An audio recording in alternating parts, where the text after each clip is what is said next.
Olá, trilheiros!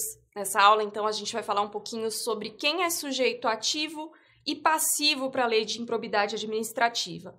É muito importante que a gente compreenda quem é que pode estar sujeito a essas disposições legais e quem são as vítimas, desses atos. Porque, às vezes, alguém vai praticar um desses atos, mas vai ser contra uma empresa que ela tem até um pouco ali de capital público. Será que ela vai estar sujeita ao ato de improbidade administrativa? Vamos analisar aqui direitinho. Bom, novamente a gente vai olhar os dispositivos legais, porque como eu disse para vocês, com toda certeza o examinador ele vai usar esse texto legal. Então a gente vai indo por partes, vai analisando com calma e vai grifando aí a sua legislação. Vamos lá. Artigo 2º da Lei de Improbidade. Para os efeitos dessa lei, consideram-se agente público o agente político, o servidor público e todo aquele que exerce, ainda que transitoriamente ou sem remuneração, por eleição, nomeação, designação, contratação ou qualquer forma de investidura ou vínculo, mandato, cargo, emprego ou função nas entidades referidas no artigo 1º desta lei. Então, muito importante aqui, pessoal. A lei de improbidade administrativa, uma vez eu me lembro até de ver uma aula de uma professora que ela dizia que ela é como um polvo, assim, ela quer atingir todo mundo. Então, o legislador, ele quis atingir todas as pessoas que estivessem de alguma forma envolvidas com a administração pública.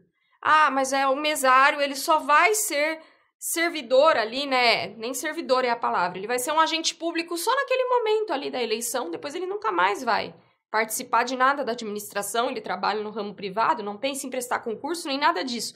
Ele está sujeito aos atos de improbidade administrativa enquanto ele exerce aquela função.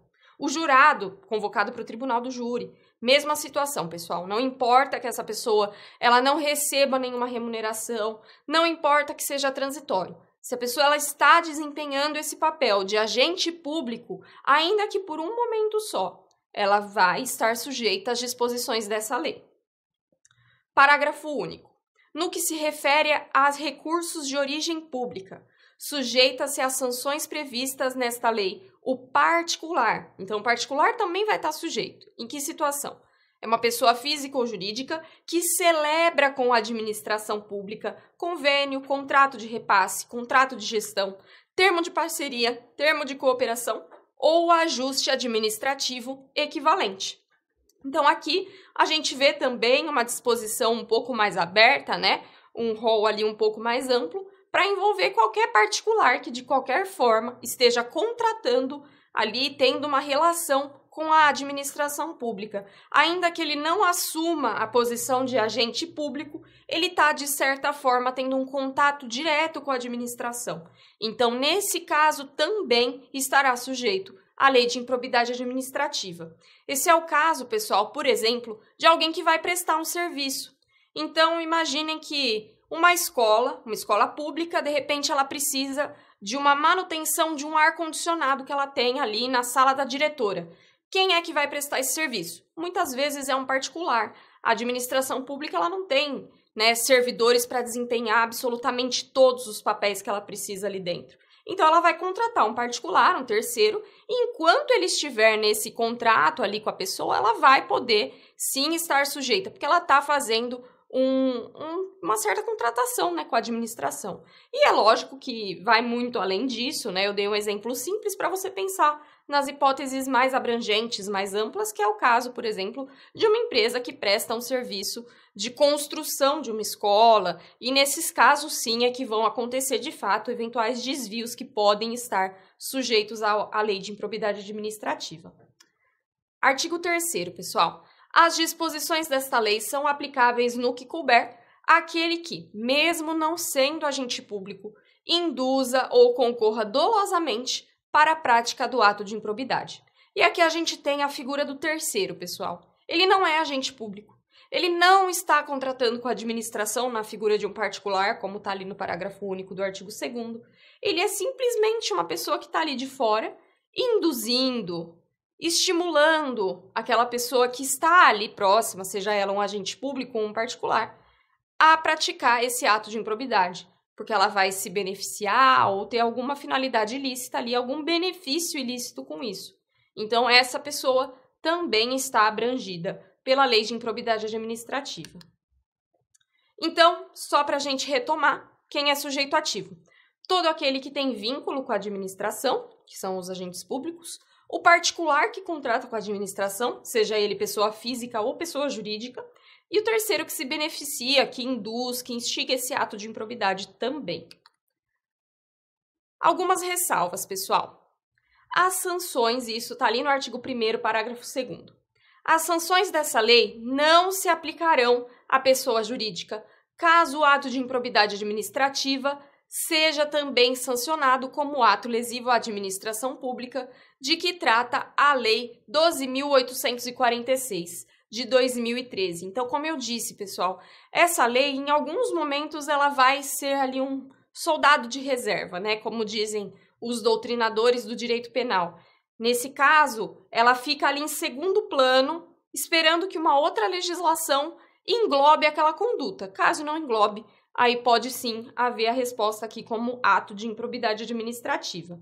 Além disso, se comprovadamente houver participação e benefícios diretos, casos em que vão responder nos limites de sua participação. Então, pessoal, os sócios, os cotistas, diretores, colaboradores de pessoa jurídica de direito privado, eles não respondem via de regra, a não ser que eles pratiquem essas condutas com um benefício direto, né? Uma participação mais intensa ali, que eles acabaram se beneficiando. Nesse caso, eles também vão responder. Então, aqui tem algumas ressalvas importantes. Agora, a responsabilidade do sucessor, pessoal. Imaginem que a pessoa ela praticou um ato de improbidade administrativa, mas ela veio a falecer. Ou então, uma empresa mesmo, que acaba sendo vendida para um grupo e ela havia praticado um ato de improbidade administrativa enquanto ela estava executando ali um convênio com a administração pública. Como fica a situação nesse caso? A resposta está lá no artigo 8º e 8º-A. Então, vamos lá. O sucessor ou o herdeiro daquele que causar dano ao erário ou que se enriquecer ilicitamente estão sujeitos apenas à obrigação de repará-lo até o limite do valor da herança ou do patrimônio transferido. E aqui eu destaquei, essa já é a regra na sucessão, pessoal. Lembra lá no direito civil? Quando alguém pratica um dano para uma pessoa, ela morre. Quem é que vai responder por esse dano, né? Quem é que vai pagar esse tipo de indenização? O patrimônio daquela pessoa. Então, vamos imaginar que você seja herdeiro de alguém que praticou uma conduta de improbidade administrativa, mas essa pessoa não te deixou R$1, não deixou nada para você. O Estado vai poder cobrar de você esse ressarcimento ao erário? Não.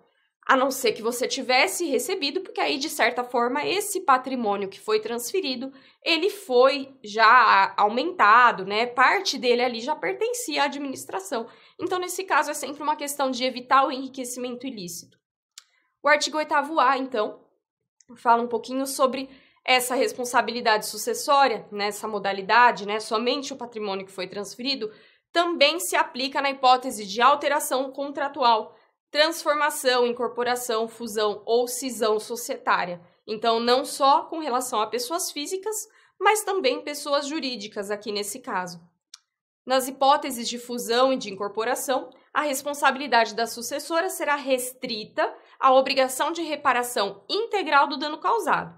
Então, nunca vai poder passar, né, do dano que foi causado, e esse montante só vai poder ser extraído daquele patrimônio que foi transferido. Nunca passa além disso. Não são aplicáveis as sanções previstas nesta lei decorrentes de atos e fatos ocorridos antes da data da fusão ou da incorporação, exceto nos casos de simulação ou de evidente intuito de fraude devidamente comprovados. Então, é simplesmente reparar o dano com esse patrimônio. Fora isso, só vai responder se tiver uma simulação, uma fraude muito evidente. Agora, para a gente falar um pouquinho sobre o sujeito passivo, os artigos aqui, pessoal, eles estão lá no artigo 1º, os parágrafos, perdão. Então, vamos lá. Os atos de improbidade violam a probidade é a honestidade, sempre lembrando, na organização do Estado e no exercício de suas funções, e a integridade do patrimônio público e social dos poderes executivo, legislativo e judiciário, bem como da administração, direta e indireta, no âmbito da União, dos Estados, municípios e Distrito Federal. Então, o que a gente identifica aqui, pessoal? Tudo que envolve os 3 poderes em todos os âmbitos federativos. Então, seja Poder Executivo, Legislativo, Judiciário, seja no âmbito da União, dos estados, dos municípios ou do Distrito Federal. Além disso, o parágrafo 6º ele fala: estão sujeitos às sanções desta lei os atos praticados contra o patrimônio de entidade privada que receba subvenção, benefício, incentivo fiscal ou creditício de entes públicos ou governamentais. Então, basta que essa empresa, basta que essa entidade receba um pouco de patrimônio público. Se tem patrimônio público na jogada, pode ter improbidade administrativa, porque a intenção é justamente proteger esse patrimônio.